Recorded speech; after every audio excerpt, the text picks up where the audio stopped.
कहानी की शुरुआत में हम जंगल के बीच एक घर को देखते हैं जहां मैडी नाम की एक लड़की ब्रेकफास्ट बना रही होती है। तभी सारा नाम की लड़की मैडी से मिलने आती है जो मैडी की दोस्त है।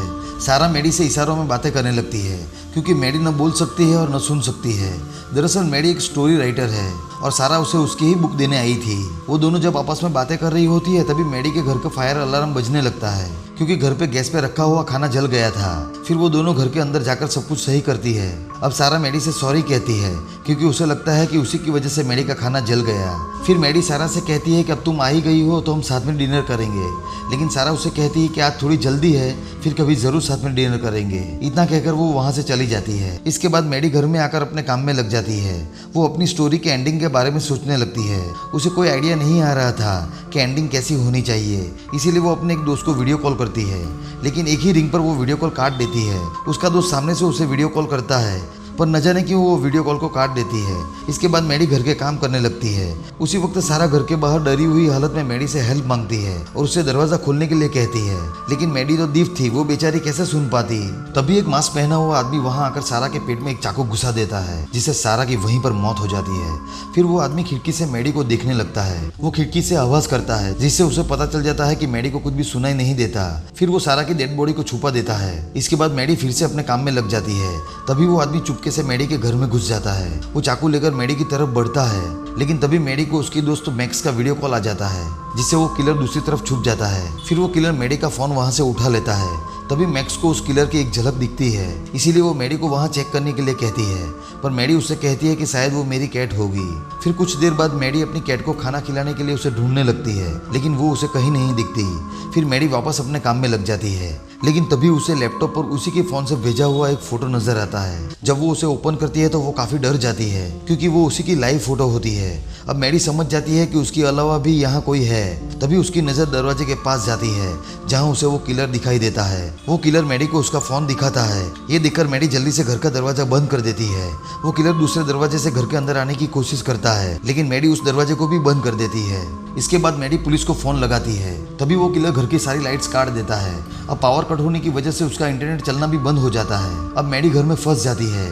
फिर कुछ देर बाद जब वो घर के बाहर देखती है तो वो किलर उसकी गाड़ी का टायर पंचर कर रहा होता है ताकि मैडी वहां से बच के भाग न सके। अब मैडी को लगता है कि शायद ये उसका एक्स बॉयफ्रेंड है जो उसे डराने के लिए ये सब कुछ कर रहा है। वो दरवाजे पर अपनी लिपस्टिक से लिखती है कि मैं किसी को नहीं बताऊंगी और मैंने तुम्हारा फेस भी नहीं देखा है और मेरा बॉयफ्रेंड जल्दी ही घर आने वाला है। मैडी चाहती थी कि ये पढ़कर वो किलर यहाँ से चला जाए, लेकिन उस किलर के दिमाग में तो कुछ और ही चल रहा था।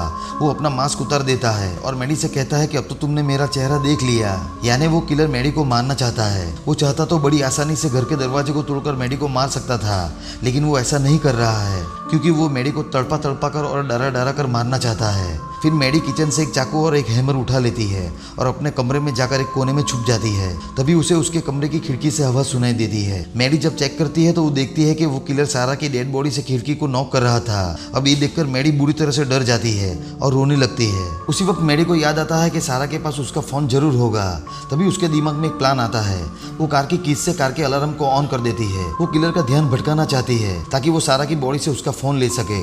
अब जैसे ही वो किलर वहां से हटता है, मैडी खिड़की के पास जाकर सारा की बॉडी से उसका फोन लेने लगती है, लेकिन तभी वो किलर वहां पर आ जाता है। उससे पहले कि वो किलर मैडी को पकड़ लेता, मैडी जल्दी से खिड़की को बंद कर देती है, लेकिन वो किलर खिड़की को खोलने की कोशिश करने लगता है। तभी मैडी पास पड़े हैमर से उस किलर पे वार करती है। फिर वो किलर मैडी को सारा का फोन और उसकी इयररिंग्स दिखाकर उसे चिढ़ाने लगता है। कुछ देर बाद मैडी लिविंग रूम में होती है जहाँ से वो उस किलर को इजीली देख पा रही थी।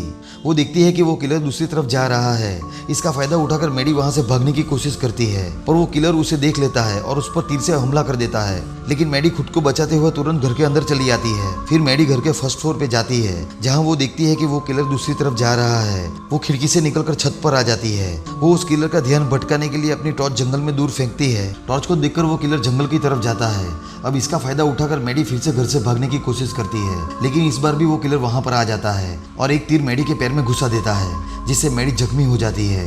फिर वो किलर मैडी को पकड़ने के लिए ऊपर चढ़ने लगता है। तभी मैडी अपने पैर से उस तीर को निकालकर उस पर हमला कर देती है, जिससे वो किलर नीचे गिर जाता है। मैडी उसके क्रॉसबो को ले लेती है। इसके बाद वो किलर उसे फिर से पकड़ने की कोशिश करता है, लेकिन मैडी किसी तरह अपनी जान बचाकर फिर से फर्स्ट फ्लोर पे आ जाती है। अंदर जाकर मैडी अपने पैर का इलाज करने लगती है। तभी बाहर सारा का बॉयफ्रेंड जॉन आ जाता है, जो उसे जोरों से आवाज देकर बुलाने लगता है। दरअसल सारा यहाँ से घर वापस नहीं लौटी थी, इसलिए उसका बॉयफ्रेंड उसे यहाँ ढूंढने आया था। अब उसकी आवाज सुनकर वो किलर वहाँ पहुँच जाता है और जॉन को चोर कहकर उसे हाथ ऊपर करने के लिए कहता है, जिससे जॉन अपने हाथ ऊपर कर लेता है। वो किलर खुद को पुलिस ऑफिसर बताता है और जॉन से कहता है कि मुझे यहाँ किसी ने कॉल करके बुलाया था। फिर जब मैं यहाँ पहुंचा तो कुछ लोग मुझ पर ही अटैक करने लगे।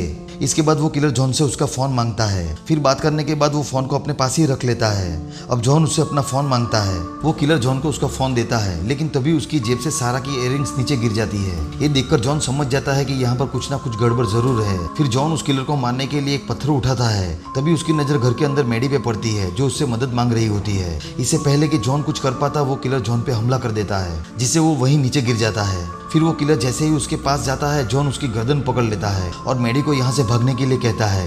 फिर मैडी जैसे ही यहाँ से भागने लगती है, तभी वो किलर उसका सर कुचलकर उसे भी मार देता है। लेकिन ये सब मैडी की इमेजिनेशन होती है। इधर काफी खून बह जाने की वजह से जॉन भी वहीं पर अपना दम तोड़ देता है। दूसरी तरफ मैडी की इनर वॉइस उससे कहती है कि तुम अपने जख्मी पैर से यहाँ से बचकर भाग नहीं सकती। वो किलर तुमसे कहीं ज्यादा तेज और ताकतवर है। तुम घर की इलेक्ट्रिसिटी भी ऑन नहीं कर सकती। अगर तुम्हें यहाँ से बचना है तो उस किलर को जान से मारना होगा। बाहर वो किलर जॉन की जेब से सिगरेट निकालकर पीने लगता है। तभी वहाँ पर मैडी की कैट आती है। वो किलर उसे पकड़कर उसे मारने ही वाला होता है। तभी मैडी तीर से उस पर हमला कर देती है। फिर वो जल्दी से घर के अंदर भाग जाती है, लेकिन तीर वहीं नीचे गिर जाता है, जिसे उठाने के चक्कर में मैडी अपना हाथ दरवाजे से बाहर निकालती है। तभी वो किलर दरवाजे को जोर से दबा देता है, जिससे मैडी का हाथ बुरी तरह से दरवाजे में दब जाता है। अब किलर उसके हाथ को अपने पैर से जोरों से दबाकर उसे जख्मी कर देता है, लेकिन मैडी हिम्मत करके खड़ी हो जाती है और दरवाजे पर लिखती है कि डू इट। ये देखकर वो किलर काफी गुस्सा हो जाता है और दरवाजे को तोड़ने लगता है। इसके बाद मैडी अपने लैपटॉप में उस किलर की पहचान के बारे में लिखती है, जिसमें वो उसकी बॉडी कलर, हाइट और लंबे बाल के बारे में लिखती है। साथ में वो लिखती है कि उन दोनों के बीच लड़ाई हुई जिसमें वो मारी गई। अब मैडी अपने बाथरूम में छुप जाती है और उस किलर का इंतजार करने लगती है। तभी वो किलर मैडी के पीछे से आता है और उसे कहता है कि अगर मैं चाहूँ तो अभी तुम्हें बड़ी दर्दनाक मौत दे सकता हूँ। वो किलर जब बोल रहा होता है, तभी मैडी को उसकी सांसों की आहट महसूस होती है और इससे पहले कि वो किलर मैडी पे अटैक करता, मैडी उस पर अटैक कर देती है और वहां से भाग जाती है। अब मैडी की हालत बहुत ज्यादा खराब हो चुकी थी। वो पहले से ही जख्मी थी। फिर वो किचन में जाकर नीचे बैठ जाती है। जब वो किलर उसके पास आता है तो मैडी बेहोश होने का नाटक करती है। किलर को लगता है कि वो बेहोश हो गई है। तभी मैडी कीड़े मारने की दवा उस किलर के मुंह पर स्प्रे कर देती है, जिससे उस किलर की आंखों में जलन होने लगती है। इसके बाद मैडी स्मोक अलार्म ऑन कर देती है। उसकी तेज आवाज सुनकर किलर और भी ज्यादा परेशान हो जाता है। अब इसका फायदा उठाकर मैडी एक चाकू उठाती है और उस किलर पर अटैक करने की कोशिश करती है, लेकिन वो किलर उसे उठाकर बुरी तरह से नीचे पटक देता है, जिससे मैडी और भी ज्यादा जख्मी हो जाती है। फिर वो किलर मैडी का गला दबाने लगता है। वो उसे मारने ही वाला होता है। तभी मैडी सामने पड़ा हुआ एक टूल उठाकर उस किलर के गले में घुसा देती है, जिससे वो किलर वहीं पर अपना दम तोड़ देता है। आखिरकार मैडी अपनी जान बचाने में कामयाब हो जाती है। इसके बाद मैडी किलर की जेब से अपना फोन बाहर निकालती है और पुलिस को फोन करती है। फिर मैडी बाहर आकर अपनी कैट के साथ पुलिस के आने का इंतजार करने लगती है। कुछ देर बाद वहाँ पुलिस आ जाती है, जिसे देखकर मैडी चैन की सांस लेती है और यहीं पर ये मूवी एंड हो जाती है। दोस्तों, अगर आपको ये वीडियो पसंद आया हो तो वीडियो को लाइक और चैनल को सब्सक्राइब जरूर कर देना। मैं मिलूंगा नई कहानी के साथ, तब तक के लिए take care, goodbye and thank you.